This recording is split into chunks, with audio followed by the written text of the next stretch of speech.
Toltu Tufa is a young lady with abundant energy and a clear objective. My aim is to create Oromo educational resources for every child, in every family, in every home. It's early days, but so far the weekend teacher is on track. Ayatu's going to write a letter on the board, and when she writes, she's not going to tell you, it's a surprise. Frustrated at a lack of resources for Oromo language and culture classes, she created her own. The images I've used for, say for example, in terms of counting, I try to use traditional artefacts or cultural items that people use daily at home. Not one to do things by halves, Toltu first visited and consulted 9 Oromo communities around the world before devising the package comprising flashcards, posters and books.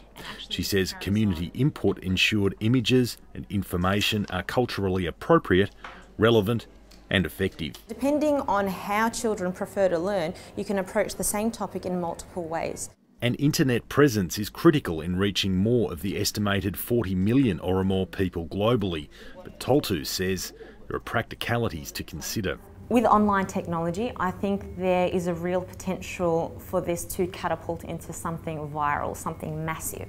I also think there's still room for the hard copy books because there are so many countries where people don't have access to technology and don't have access to internet and Wi-Fi. A website spruiking the program was launched last week and hits are already in the thousands. But for Toltu, it's all about the classroom. More than the verbal response, it's the physical response that I see in children when they see the products. Their eyes light up and they say, wow, this is something we have at home. This is something I've never seen before. And looking at the parents' response have been, some of them have been quite emotional, saying, I've never actually seen anything like this in my life. But one response means more than most. I think one person that reacted like that, who touched me the most deeply, was my dad.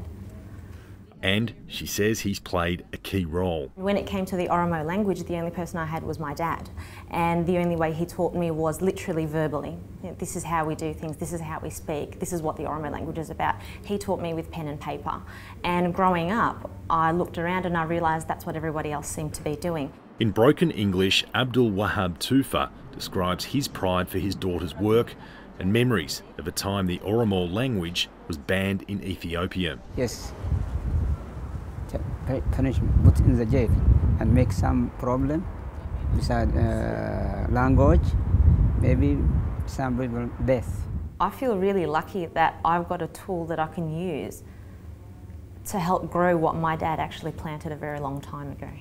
I feel really, really privileged to be able to do that and to do that with my community. So not just me giving my tools to people, but saying, hey, this is what I've got, how are we going to make this work? And everybody giving me feedback and suggestions and creating something together. That's been the most special part for me.